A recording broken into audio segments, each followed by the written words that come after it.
Dans la vidéo précédente, nous avions introduit le pattern stratégie. Allez la regarder si ce n'est pas déjà fait. Pour rappel, le pattern stratégie est un pattern comportemental qui nous permet d'avoir une interface unifiée, générique, tout en nous donnant la possibilité de sélectionner l'implémentation en fonction d'une condition ou d'un contexte particulier. Dans la vidéo précédente, nous avions vu que nous pouvions implémenter ce pattern en utilisant l'attribut AutoWireIterator, ce qui nous permettait d'injecter toutes les classes qui avaient un tag particulier, itérer sur toutes les implémentations afin de sélectionner l'implémentation qui correspond à la condition que nous avions posée. Dans notre cas, on vérifiait si l'implémentation supportait un channel particulier. Et vous l'aurez remarqué, en dehors de cette itération, nous ne faisons rien d'autre de particulier. D'ailleurs, on a été obligé de créer une classe qui n'implémente même pas notre interface pour avoir ce comportement. Il y a moyen de se simplifier la vie et de faire ça correctement. C'est ce que je vous propose de découvrir dans cette vidéo avec un nouvel attribut qui est aussi intéressant. Moi, c'est Bernard Ng de Devcast. Si le développement web t'intéresse, n'hésite pas à t'abonner, à liker la vidéo, surtout activer la cloche de notification pour ne rien manquer.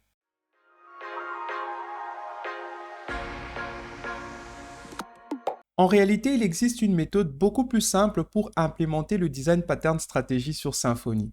Nous allons utiliser l'attribut AutoWireLocator plutôt que AutoWireIterator. Mais avant, quelques changements importants que nous devons faire.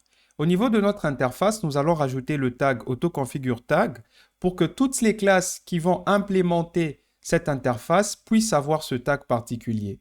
D'ailleurs, je ne suis pas obligé de préciser le nom du tag. Le FQCN de la classe sera considéré comme nom ou identifiant à ce tag particulier. Au niveau de mes implémentations, je vais venir supprimer les anciens attributs parce qu'on n'en aura plus besoin vu qu'on implémente ici l'interface qui va définir les tags pour toutes les implémentations. Au niveau de mon interface, je vais changer la méthode support pour qu'elle puisse directement retourner le channel supporté. Donc ici, je vais retourner une chaîne de caractères et je n'aurai plus besoin d'instancier une implémentation pour savoir si elle supporte un channel. Donc, cette méthode peut être statique. Ceci fait, je n'ai plus besoin de mon publisher. Je peux le supprimer et au niveau de mon contrôleur, à la place d'injecter ce fameux publisher, je vais directement injecter une classe qui s'appelle ServiceLocator, qui vient du Dependency Injection de Symfony. Ce ServiceLocator, je vais l'appeler Publishers. Enfin, pour que ce service soit capable d'identifier et localiser les services, il faut le dire de cette façon, je vais utiliser l'attribut AutoWireLocator en précisant le tag. Vu que je n'ai pas donné un nom particulier, j'utilise le FQCN de mon interface. Ici, ça sera Publisher Interface. Ceci fait, on peut se poser une question. Comment Symfony sélectionnera la bonne implémentation? Pour ce faire, on peut utiliser la propriété index method, default index method, et préciser qu'il faudra appeler la méthode support pour sélectionner justement une implémentation. Au niveau de notre utilisation, nous n'allons plus faire ça, mais nous avons une méthode as, donc on peut faire un coup de if this publishers et on a une méthode as. L'id ici, ça sera le channel et on pourrait récupérer le publisher en utilisant la méthode get. Ce qui va se passer, c'est que ce channel sera comparé avec le résultat du retour de la méthode support et le container d'injection de dépendance injectera l'implémentation qui va retourner true.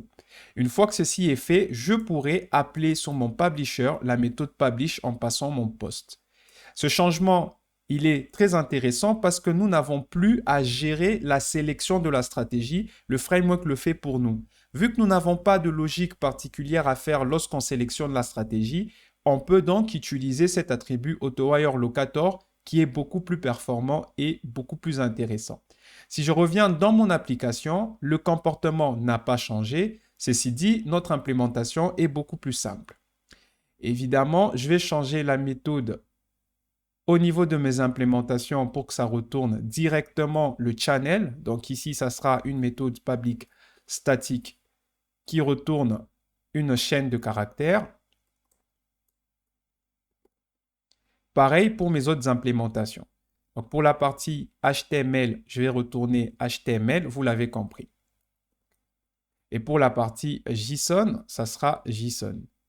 L'avantage ici, c'est qu'on n'a plus besoin d'instancier les classes avant de vérifier si elles supportent un channel ou pas. Vu que ces méthodes sont statiques, on peut avoir le résultat sans nécessairement instancier la classe. Vous imaginez si on a des constructeurs beaucoup plus compliqués, être capable de détecter la bonne implémentation sans devoir instancier la classe, c'est un gain de performance non négligeable. De retour dans mon application, si j'actualise, j'aurai le même résultat et au niveau des mes logs, vous voyez que j'ai HTML Publisher vu que je ne précise rien par défaut. Si je précise RSS, j'aurai bien évidemment RSS utilisé.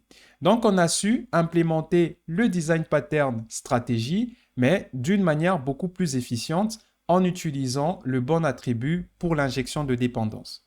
Voilà tout pour cette vidéo. J'espère que vous avez appris quelque chose de nouveau. N'hésitez pas à liker, à partager et à commenter. La prochaine vidéo parlera certainement du pattern décorator. À la prochaine.